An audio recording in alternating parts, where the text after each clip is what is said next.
Estamos de volta, pessoal. Tudo bem? Vamos lá? Vamos continuar? A gente tinha parado no final da monarquia constitucional. Bom, o rei, pela aquela tentativa dele de tentar fugir, acelerou um processo que estava já sendo pensado, né, pela Assembleia há algum tempo, que era a necessidade real de uma monarquia constitucional ao invés de uma república. Por que não uma república francesa? Essa tentativa dele de fuga com a família selou o destino dele, da família dele e da França. Porque foi aí que as vozes, digamos assim, um pouco mais exaltadas e radicais dentro da Assembleia deram origem a um movimento para expulsar, né, ou de expulsar ou de executar o seu rei por traição.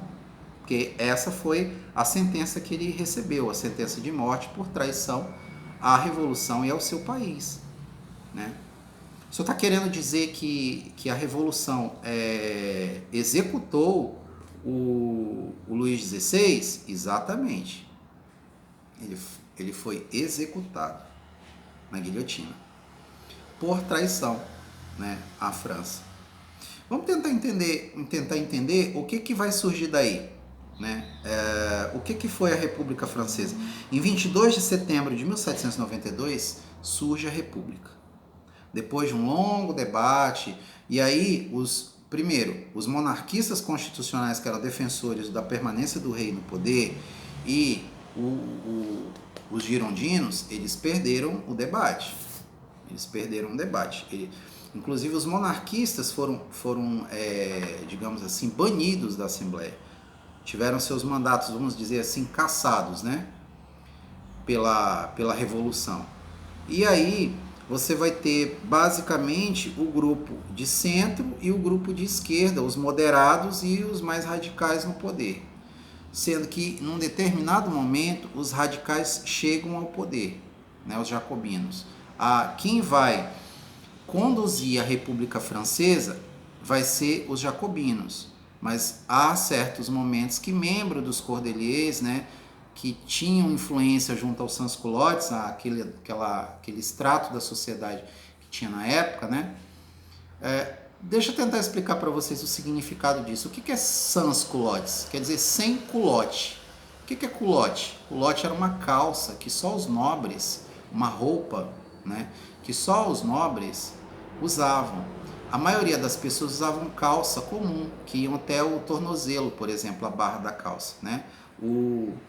O culote era uma calça que ia até mais ou menos ao joelho, aí você vestia uma meia, né? Tinha uma meia para combinar com a calça, e com a parte de cima da roupa que vinha uma camisa, vinha uma casaca, né? Tinha a peruca, tinha as joias e tinha os sapatos que você vestia. Você estava vestido como um aristocrata, né, francês do século XVIII, né? Mais ou menos assim que funcionava.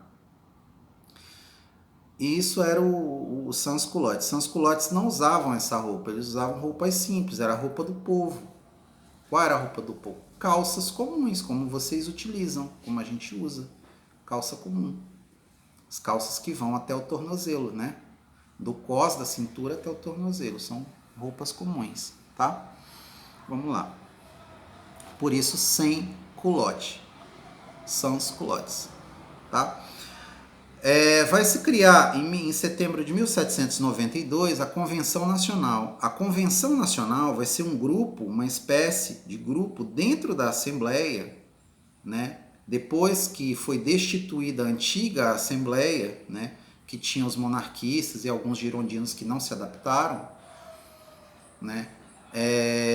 Eles vão ser presos, alguns, os mais exaltados vão ser presos, colocados na masmorra, junto com o rei, né, por traição. E quem vai chefiar a França vai ser esse grupo da convenção, da qual se destacava um homem, uma pessoa. Não sei se aqui no livro de vocês está falando, mas acredito que sim, só que dentro do texto aqui incrustado, não tem nenhum texto falando especificamente dele.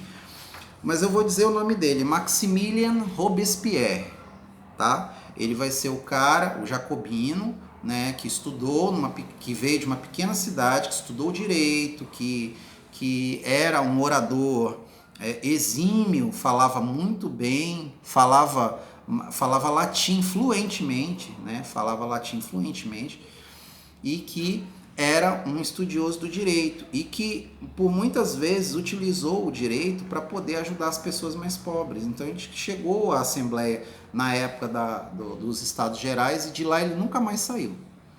Se tornou o homem mais poderoso da França durante o período da Convenção. Porque assim, ele juntamente com a Convenção decidiam os destinos, mudavam as leis, faziam coisas, né? E assim, nessa época, na época em que surge a República Francesa, a situação, por exemplo, externa com a Áustria, contra exércitos externos, estava controlada. Ninguém mais tentava invadir, tinha desistido da ideia de invadir a França, né? Começou a controlar. Houve ainda um grande levante antes, né? E que o Danton foi muito importante, que era o ministro da Justiça, ele conseguiu convocar as pessoas para lutarem contra os inimigos na fronteira, e daí eles venceram, e daí desistiu-se da ideia de invadir a França para poder dar de volta o poder a Luís XVI, eles desistiram disso, né? E só que nesse inteirinho, as pessoas, por exemplo, que tinham sido presas, que eram a favor da monarquia, do rei, que estavam lá nas prisões, religiosos, padres, né? Padres, pessoas do clero, nobres, girondinos que não concordavam com o movimento, ficaram presos lá. E sabendo que as tropas austríacas estavam a 30 quilômetros de distância já de Paris, 50 quilômetros de distância de Paris, o povo de Paris resolveu se vingar de tudo isso. E o que eles fizeram? Eles pegaram, porque assim, todos os soldados que eram possíveis estavam sendo usados para a guerra, então o povo ficou por conta de si mesmo. Eles pegaram em armas, foram até as prisões e assassinaram todas as pessoas que estavam presas, sem julgamento. Então, crianças, velhos, adultos, não importa, porque faziam parte de uma classe social diferente, né, que esteve no poder durante tanto tempo, eles resolveram se vingar. E foi um genocídio, né, uma carnificina enorme. E o governo nada fez. Ele não fez nada. Porque assim, ele pensou, bom, ia dar trabalho para mim executar esse monte de gente ou deportar esse monte de gente. O próprio povo deu conta. Só que essas coisas lá na frente, elas são cobradas, né? Elas passam por cobranças. E foi o que aconteceu. Tá? Mais na frente isso vai... A história sempre tem a fatura dela para cobrar, né? Ela sempre cobra a faturazinha dela, né? Da dívida que você faz lá. Se for alguma coisa boa, talvez você colha uma coisa boa. Se for uma coisa ruim, você pode ter certeza que você vai receber ela. Não é uma questão religiosa, é uma questão da própria história. A história, ela conta muito bem essas questões. A gente tem elas muito bem definidas aqui, né? Então, o governante, quem tem o poder nas mãos, deve ter muito cuidado com o que faz com o poder, para lá na frente isso não ser revertido contra ele mesmo, né? É uma arma que você aponta, mas ela é apontada para você de volta, né? A história, ela é implacável com isso. Então a República Francesa, ela é instalada. Os girondinos sofriam forte oposição dos jacobinos dentro da Assembleia e serviu de desculpa para eliminar eles. Então, quando aconteceu esse levante em que a população vai lá e entra nas prisões e assassina essas pessoas, inclusive os girondinos, a convenção se sente... Fizeram pra gente, né? Não tivemos que sujar nossas mãos. Só que isso tem um custo, né? Que eu falei agora há pouco para vocês de uma fatura, tem um custo, lá na frente cobra. Os jacobinos no poder, muito bem. Os jacobinos no poder. Você vai ter uma fase, durante esse período que a gente chama aqui, de O Grande Terror. Então Robespierre, para, digamos, dar assim a ideia de que ele estava querendo punir por aquele ato espontâneo de vingança, ele cria o Grande Terror. Eles criam o Grande Terror. O que foi o Grande Terror? Tá lá na página 77, pessoal. O que inaugura na realidade o Grande Terror? O que inaugura a fase do Grande Terror? A República Francesa, ela tinha pensado no seguinte: bom, nós queremos ser diferente de tudo aquilo que era antes. Então, até o jeito de morrer deve ser diferente. Então ninguém vai ser decapitado com machado, ninguém vai ser enforcado, ninguém vai ser queimado em fogueira, ninguém vai ser estripado vivo, ninguém vai ser, por exemplo, ter os seus membros superiores e anteriores arrancados por cavalos, né? Ser esquartejado vivo, ninguém vai ser esquartejado vivo. Chegou a hora da gente ter uma morte que seja científica. E aí tinha um médico francês, Joseph Ignace Guillotin, que ele desenvolveu uma arma que não foi exatamente ele que criou. Dizem que nas repúblicas italianas, lá do Renascimento, já existia. Então, antes do século XVIII já existia a guilhotina. Ele só aprimorou e trouxe a arma, né? Recriou ela, né? Do jeito dele. Então, Joseph Ignace Guillotin, né? Por isso o nome de Guillotin, guilhotina, né? Só que, para não ser personalista, você veja como que a Revolução Francesa era. Não dava nome de pessoas a ninguém, para não personalizar, não simbolizar e não criar mito em canto nenhum, né? Ser uma república baseada na razão e na ciência. Olha só a ideia. Então, eles deram o nome de Navalha Nacional. Então, a Navalha Nacional, ela executou alguns guardas, ela inaugurou esse processo guilhotinando os guardas do Luís XVI que estavam no Palácio da Tuileries, no Palácio das Tuileries. E o próprio rei, num ato assim eu acho que até assim inusitado, a Assembleia rapidamente decidiu executar o rei. Assim, vamos resolver essa situação? Vamos executar o rei. Vamos executar o rei. Vamos julgar, vamos condenar e vamos executá-lo. E assim, muito rapidamente ele foi julgado, condenado e executado, né? Por um tribunal formado, claro, pela Convenção. E durante esse período em que os jacobinos estiveram no poder, eles executaram milhares de pessoas.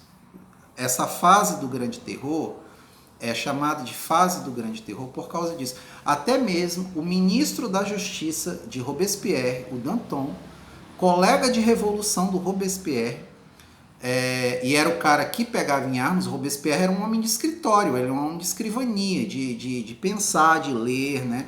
Mas o Danton não, o Danton chegou a pegar em armas e juntamente com o povo para as batalhas. E outra, alguns historiadores, né, eles insinuam, e alguns dizem diretamente, que o Robespierre tinha uma certa inveja do Danton, né? Tinha uma certa inveja. Por que, professor, inveja? Porque assim, o Danton era um cara que não tinha aquela voz polida, falava aquelas palavras bonitas que o Robespierre falava. Ué, mas isso não é um defeito, isso é uma qualidade, o cara falar bem, ser estudado, né? Isso é uma qualidade, é ou não é? É. Só que tem uma coisa, o Danton, ele era carismático pelo jeito dele falar, porque ele falava errado. Por ser um cara de estar sempre em tavernas tomando vinho, bebendo com as pessoas, com os populares, ele era muito querido, porque ele é um cara que tinha poder, mas ele gostava também da vida comum. Então, ele era popular e populista, né? Populista. Então, isso fez um certo sucesso. Todo cara que é meio carismático, ele pode falar errado como for, que não importa o que ele fale errado, ele é o mito, né? Ele vira o mito daquele povo. E o Robespierre, ele não encarnava essa pessoa.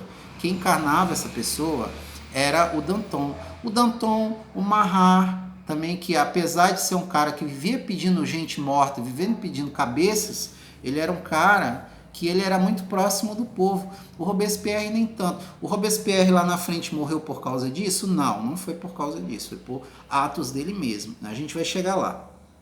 Mas só para fazer uma comparação entre o Robespierre e o seu ministro da Justiça na época, o Danton. O Danton, ele era um cara carismático, ele tinha uma visão diferente do Robespierre, ele achava que o Robespierre estava passando do ponto, estava matando gente demais, não precisava daquilo tudo, já estava na hora de parar. O Robespierre ficou obcecado por aquela coisa, pelo poder, e obcecado por mandar pessoas para o cadafalso, para o carrasco. Então ele ficou obcecado por isso, né? Depois que você mata a primeira, a segunda, a terceira pessoa, isso começa a se tornar algo normal. Pode parecer horrível isso, mas vocês podem ver isso, confirmar isso dentro da história. Dentro da história. Tem gente que se matar uma pessoa, acabou a vida dele, não dá mais, ele, né? É porque isso varia muito, só que assim, isso, de certa forma, deu a Robespierre, no caso dele, específico dele, uma espécie de poder. Ele se sentia saciado quando ele via pessoas morrerem, né? Percebeu? Ele não era assim, ele não pensava assim, a revolução foi transformando ele nisso, né? Não só ele, várias pessoas, vários colegas dele que participaram da revolução passaram a ter esse pensamento, né? Esse comitê de salvação pública não era o comitê de salvação pública, era o comitê de aniquilação pública. Qualquer pessoa podia chegar lá e dizer assim: olha, eu vi o meu vizinho falando com uma senhora, com uma pessoa lá, com a cidadã, chamando, olha, tá vendo, eu já ia pra guilhotina. Falando para a cidadã que ela era senhora, chamando ela de madame e dizendo coisas lá que não são muito revolucionárias, não. Isso já era o suficiente para que você fosse preso, talvez executado. Credo, professor, só por isso? Por isso. Isso já era uma desculpa para você executar uma pessoa. Então, criou-se uma onda de denuncismo muito grande. A França virou uma nação em estado de nervos, em que as pessoas, até para sair para comprar pão, as pessoas ficavam com medo, elas não sabiam. Você sabe quando você passa... Uma vez eu vi o Jô Soares falar uma coisa desse tipo. Ele diz assim, olha, na época da ditadura militar, quando a gente passava na frente de um comando do DOPS, né, ou de um quartel, a gente tinha que ter uma certa velocidade para andar. Você não podia andar devagar demais, você não podia andar depressa demais. Você tinha que ter uma certa velocidade para andar, porque senão as pessoas desconfiavam de você podia ser preso. Então é um estado paranoico, as pessoas ficam paranoicas, vendo inimigos por todos os lados, inimigos por toda parte, inimigo debaixo da sua cama. Pessoas te espionavam, as pessoas não confiavam umas nas outras mais. Por quê? Muita gente morria, a pessoa estava aqui contigo hoje, mas ela tinha morrido. E não era de pandemia, de doença. Ela era considerada traidor da pátria, ia para a guilhotina, morria e aí, acabou. Isso é horrível. A França passou por uma situação muito difícil, né? A Revolução Francesa, na chamada fase de O Grande Terror, não teve esse nome à toa. Eu quero que vocês compreendam, então, eu falando isso para vocês entenderem o significado do que é o Grande Terror. O Grande Terror foi isso. Houve execuções antes? Houve, mas elas tinham um sentido. Um sentido. O adversário perde, o adversário morre. Ok. Mas quando você já não tem mais uma guerra, que qualquer um é um adversário, isso é muito perigoso. Isso é muito perigoso, porque ninguém está salvo. Ninguém está salvo. Se uma pessoa cismar com você, de ser sua inimiga, eu vou aprontar a pessoa ia acabar morrendo de graça e você ia ser responsável por isso. Isso aconteceu durante a história da França. Agora, uma coisa, se descobrissem que você tinha feito isso de propósito, você também ia ser executado. Então isso acontecia, né?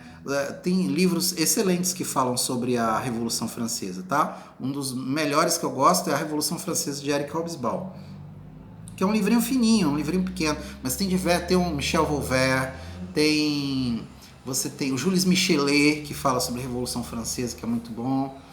Você tem o Jacques Le Goff, que escreve sobre a Revolução Francesa. Tem excelentes autores sobre a Revolução Francesa e não são livros tão caros. Livros aí que variam na faixa de 50 a 60 reais. É barato. É barato, né?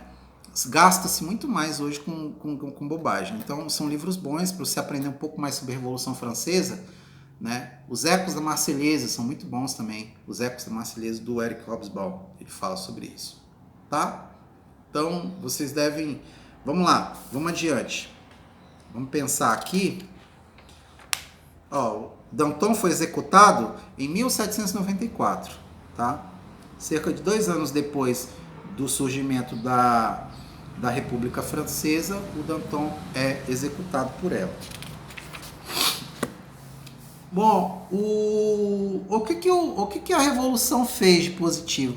Bom, como eu disse para vocês, baseado nas ideias iluministas, os franceses, eles queriam mudar tudo, eles queriam realmente fazer uma mudança no mundo, mudar o seu mundo, mudar a sua visão de ver o mundo. Então até mesmo a forma de contagem do tempo, as estações do ano, né, as estações do ano, os meses do ano, o sistema de contagem, eles criaram, por exemplo, o sistema métrico decimal, que a gente conhece até hoje, foi uma coisa positiva. Você vai medir, por exemplo, um pedacinho de madeira para você cortar, você usa uma trena, tá lá, milímetros, centímetros, né?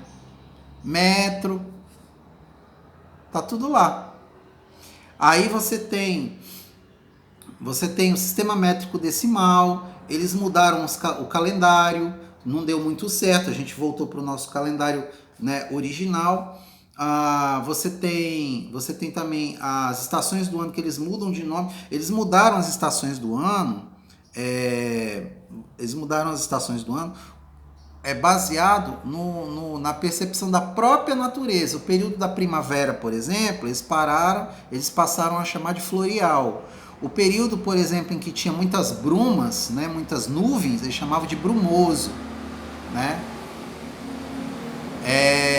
Essa época, por exemplo, de muito calor, em que as pessoas estão suando, que é a seca, era o termidor.